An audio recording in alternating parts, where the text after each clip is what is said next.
Welcome to Mindset U Podcast, your source of mindset education. We aim to provide you with free, valuable education for you to thrive. Enjoy.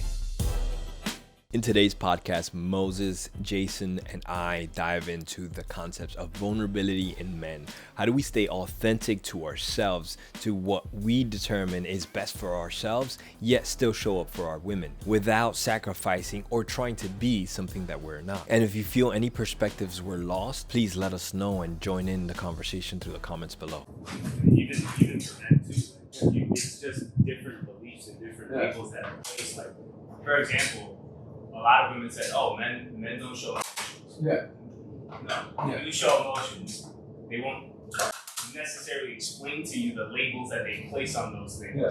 They will avoid them and they will not explain that And unless it's a solution-based kind of thing, right? If I'm gonna tell you that I'm upset. Yeah. If I know that if I tell you I'm upset, it's gonna lead to us having a conversation and maybe solving something. And then in other situations, which goes to the whole, like, a lot of men shutting down, is that when they finally do open up, it goes back to the whole men aren't supposed to show emotions. Why are you being a little bitch for it? And it's like, alright, so if I fucking open up, I'm a fucking coward. And if I don't say anything, I'm a fucking dick. So what do you want? Well, that comes from like a survival kind of standpoint, right? Because like I think for the woman, right, to see your man go into this like, and like there's almost this nuance in the way that men express emotions. Like, and men can be vulnerable and still have a perception of being manly. Yeah. But it's when a man shows emotion and has the perception of being needy, like a child, there it kind of changes. And I think it shifts something for a woman. I mean, it's happened to me, right, personally.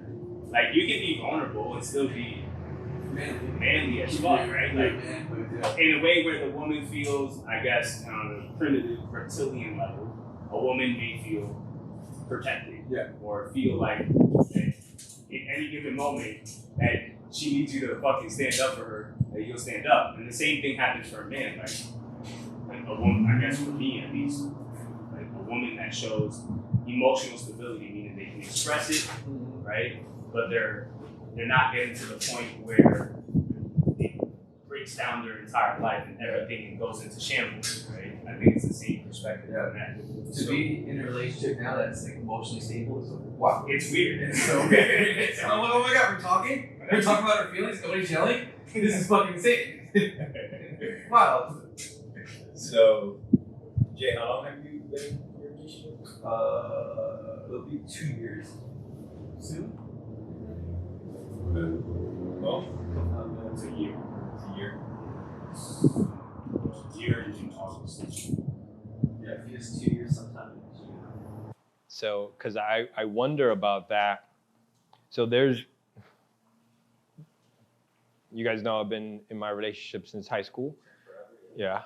And there is kind of a dynamic within our relationship where, like what you were talking about, like the protective and so on and so forth. There was a big shift in our relationship, but that came about due to the ability to be self-aware.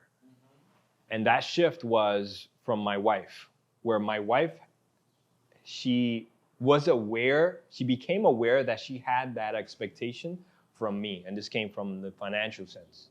So the way she explains it today is she was waiting to be saved by me from the financial side, right? And when she became aware of that, she recognized, and again, this is like that awareness to, I guess, look over beyond the culture scape. She became aware that she's waiting for that external savior as opposed to imparting that strength within herself. Yeah.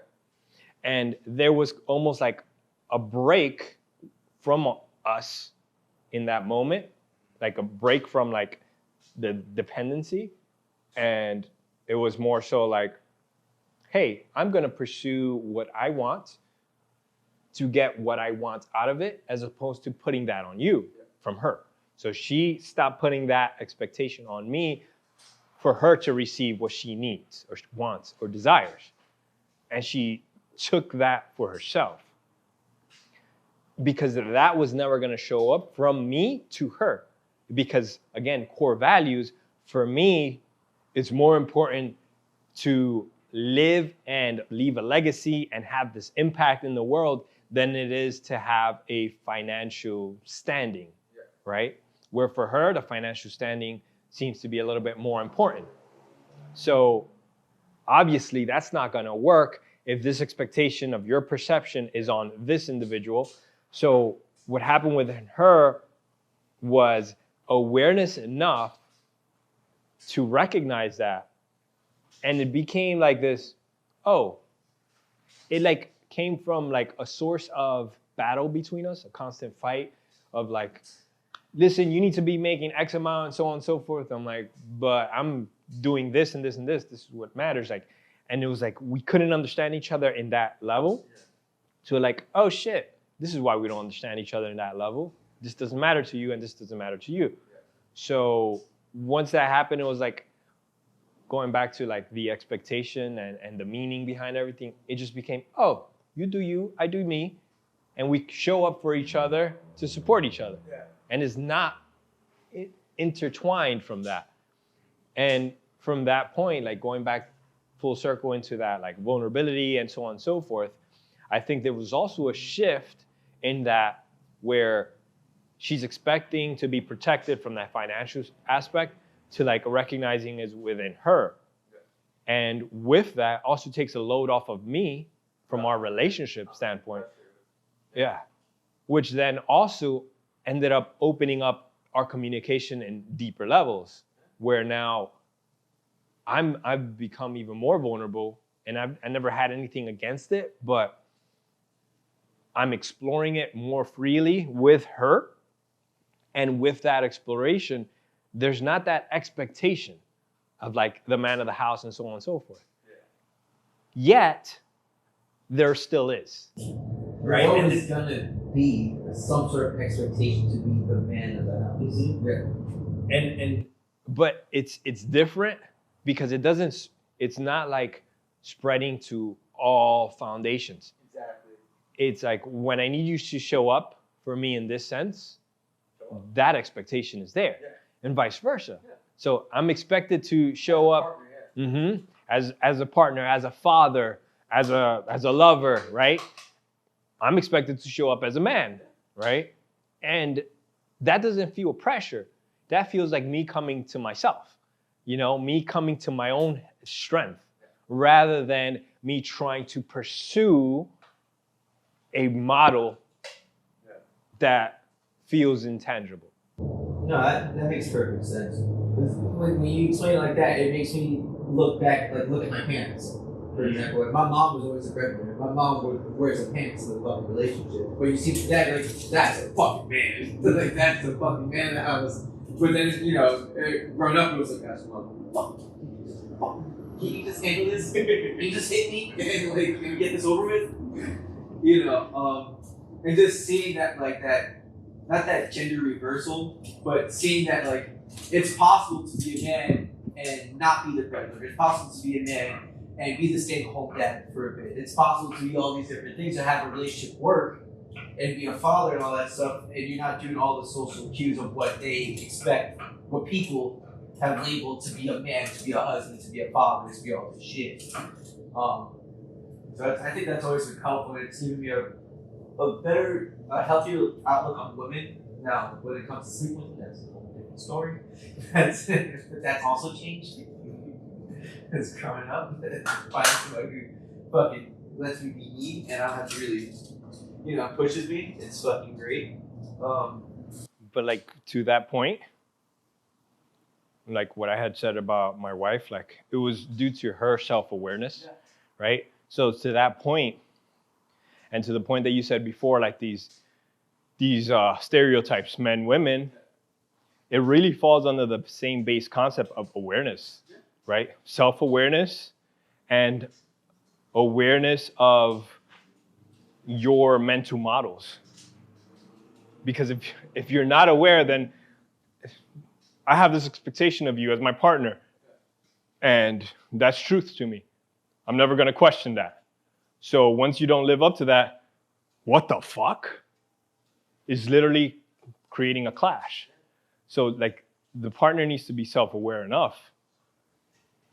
And that goes for no matter what, men or women. Yeah, that goes for everybody. I would also argue that it took a lot of self-awareness from your end to do that too, right? Because that means if she had that expectation for you that entire time, to a sense you were living that expectation because she was allowing the space for that expectation to exist.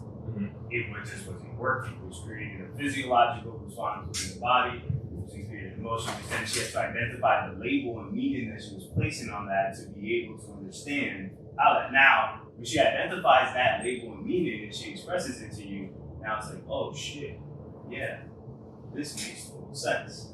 And then it's like, how do I continue to still feel whatever feeling like a man feels like, right? And the label or the expectations change. How did you keep that? What did you do to keep that? Me? Yeah. So I think from the get-go, like that's why I say the self-awareness behind her, because like the arguments between us in that time would be like, I don't give a fuck from me, you know? It's like, this is what I expected. It's like, nah, I don't give a shit. So, and I feel like even you and I have had these arguments of like, look what we're doing. I don't give a fuck about the money. and it becomes a source of tension, but it's like, in that sense, I'm not kind of changing my perspective on it. Maybe I'm being stubborn and a man in that sense, but like, it's where I recognize, again, that core value, that core belief driver within me. And I know that is what drives me and energizes me to move forward. But I would even argue that core value creates a physiological response, right? No, yeah. And that's where I'm like, people aren't necessarily aware of it, both men and women. Like, so I remember the time we did this story, right? When we had the COVID, when we came out, and then we were open, and no one here got COVID.